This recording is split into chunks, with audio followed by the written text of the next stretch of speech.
All right, ready to dive in. Today, it's AI-powered wearables. They're everywhere, right? Yeah. But the big question is, are they accurate? We want to find that out. Yeah, that's the key, isn't it? Hype versus reality. Exactly. So we've got two sources to help us out here. A heavy-duty scientific paper all about the tech behind these wearables. The nitty-gritty, I like it. And a blog post looking at 6 popular devices you can actually buy right now. What's on the market? What are people saying? So we've got the science and the real-world angle covered. Nice. That's a good mix. Should give us a solid view for sure. Okay, so first up, we've got to define things. What even makes a wearable AI-powered? Is it just a fancy marketing term? It's more than just a buzzword, for sure. I mean, think about it. Your basic fitness tracker. Counts steps, maybe measures heart rate. Right, pretty standard stuff. Yeah, but an AI-powered wearable, it takes that data and does something with it, analyzes it, finds patterns. It's like having a tiny data scientist on your wrist. Okay, I'm liking this tiny data scientist idea. Right, like instead of just saying, hey, your heart rate's high, it might say, your heart rate jumps every time you climb that hill to work. And then maybe even suggest some alternate routes or exercises to help. So it's not just data, it's insights, it's recommendations. Exactly. Actionable stuff. That's the AI part. Makes sense. Now, this scientific paper we've got, it breaks down all the different sensors these wearables use. Wow. It gets pretty deep into the types of sensors. There are physical ones like strain gauges. They track movement, super precise. Okay, so those are tracking every step, every twist, every turn. Yep, all of it. Then you've got chemical biosensors. They can analyze your sweat, things like electrolyte balance, even stress hormones. Whoa, sweat can tell you all that. It can. And then there are electrophysiological sensors. Sounds complicated, but Yeah, it does sound a bit intimidating. basically they measure electrical activity in your body, like a sensor that analyzes your heart's electrical signals to find irregular heartbeats. Oh, wow, so it could catch a heart problem early on. Potentially, yeah. And get this, the paper talks about interstitial fluid. Interstitial fluid, now that's a new one. Right. It's the fluid that surrounds the cells in your bottle. Oh, okay. And it can show changes in your body even before they show up in a blood test. Some wearables are using microneedles to sample it. Microneedles Uh. in a wearable. That's wild. So we're talking real-time insights into what's going on inside. Exactly. It's pretty mind-blowing. Okay, so we've got all these sensors gathering all this data, but the big question everyone wants to know is, how accurate is it? Can we trust these wearables to give us a real picture of our health? That's the million-dollar question, right? And it depends on a few things. First, the sensors themselves. They have to be sensitive, reliable. You got to be able to trust the raw data they're collecting. Makes sense. Garbage in, garbage out, as they say. Exactly. Then you've got to validate the data. Compare it to what we call gold standard measurements. So if a wearable says it's measuring blood glucose, you compare it to an actual blood test. Exactly. You got to make sure they match up. That's how you know it's accurate. And that's where AI starts to play a big role. Okay, so AI is more than just the tiny scientist on your wrist. It's also helping make sure the data is good. Yeah, it's crucial for analyzing and interpreting all that data, filtering out noise, spotting patterns, things that might be too subtle for us to see.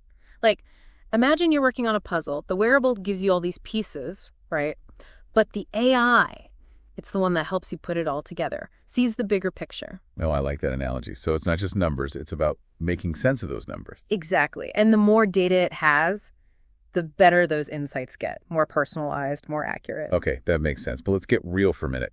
Does this actually work? I mean, this blog post we've got, it talks about 6 devices, some making some pretty big claims. Oh, yeah, it does. And that's where it gets really interesting. Some of those claims, they're kind of pushing the limits of what's possible right now. Like what? Give me an example. Well, there's one device that claims it can predict your risk for certain diseases based on your activity, your sleep patterns, all that. Predict disease. That's a bold claim. It is. And while there's some really cool research happening, we're still early days. Predicting health outcomes with total certainty, that's a tough one. So a little healthy skepticism is a good thing. Definitely. Be an informed consumer, you know? Not all wearables are created equal, some of those claims. Maybe more marketing than science. Yeah. But there's some exciting stuff happening too, don't get me wrong. Okay, my curiosity is officially piqued. What are some of the most promising applications you're seeing? Where are these wearables making a real difference? Well, personalized fitness tracking, for one. It's already happening. Imagine a wearable that tracks your runs but also analyzes your form, tells you how to improve your stride, avoid injuries. Okay, that would be amazing. For someone like me who's prone to running-related incidents, let's say. Right, exactly. And sleep tracking, that's another big one. We're learning more and more about how crucial sleep is. And AI wearables, they're getting really good at analyzing our sleep, finding disturbances, helping optimize your sleep environment, even waking you up at the perfect time in your cycle. So no more hitting snooze 5 times. Sign me up. Right. And it goes beyond fitness and sleep. We're seeing some promising stuff for managing chronic conditions like diabetes, heart disease. Okay, how so? Think about it. A wearable that constantly monitors your blood glucose levels, or one that can spot tiny changes in your heart rhythm that might signal a problem. That kind of real-time feedback, it could be huge for managing those conditions, empowering people to be more proactive about their health. It's like having a 247 health assistant right there with you. Pretty much. But, all this monitoring, it does raise some questions like, what about the psychological impact? Having your health data constantly analyzed could get a little stressful, no? That's a good point. It's a lot to take in. Yeah, there's a balance, for sure. We don't want these wearables to be overwhelming. It's not about creating a generation of hypochondriacs, right? Right. So how do we make sure they're promoting well-being, not anxiety? It's about design, making them user-friendly, giving actionable insights, not just a flood of data, and educating people. How to understand that data, when to see a doctor. These wearables shouldn't place doctors, but they can help. Improve communication between patients and doctors. Okay, that makes sense. Working together, not replacing each other. Exactly. But then there's the elephant in the room, right? Data privacy. These wearables are collecting a ton of personal information. Yeah, that's a big one. How do we know that data is safe? It's a huge concern, and it's something we really have to get right.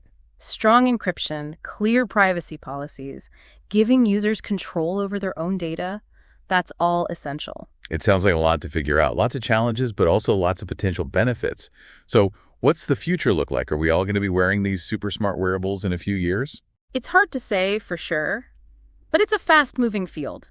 You can bet we'll see even better sensors, even more personalized insights, and more integration with the whole healthcare system. Like, imagine your wearable talking to your electronic health records, giving your doctor a complete picture of your health. It's like futuristic movie stuff. Yeah.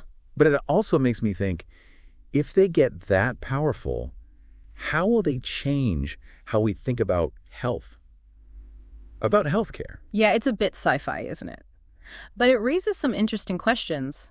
Will we all become super proactive about our health, taking steps to avoid problems before they even start? I mean, that's the ideal, right? But you could also see it going the other way. People getting too reliant on these devices, letting the algorithms make all the decisions. That's the thing, isn't it? It's almost like a philosophical question now. What does it mean to be healthy when technology can track every little thing about us? Yeah, it's a whole new way of thinking about it. And it brings up some ethical stuff too, right? Like, who has access to all that data? Absolutely. Huge ethical implications. How do we make sure that data isn't used against people? No discrimination based on your health stats. We got to figure that out now while these technologies are still developing. It's not just about the tech itself then. It's about how we use it, how it fits into society. Exactly. We need a bigger conversation about all this. What kind of future do we want with these wearables? Okay, well, we've covered a lot of ground today. The science, the potential, the challenges, even the ethical stuff. What are some key takeaways you want to leave our listeners with? I think the biggest thing is be informed. Do your research. Know what these devices can and can't do. Don't just believe the marketing hype. And remember, they're tools, not replacements for your doctor. Right. Find that balance. Use them to improve your health, but don't get obsessed with the data. So there you have it, folks. AI-powered wearables. A ton of potential, but definitely some things to think about. Hopefully you're feeling a little more informed now. And empowered to make your own choices about this tech. Exactly. Remember, at the end of the day, listen to your body. Trust your gut. Technology can be amazing, but it shouldn't replace your own instincts and common sense. Well said. Thanks for joining us for this deep dive into AI-powered wearables. Until next time, stay curious and stay healthy.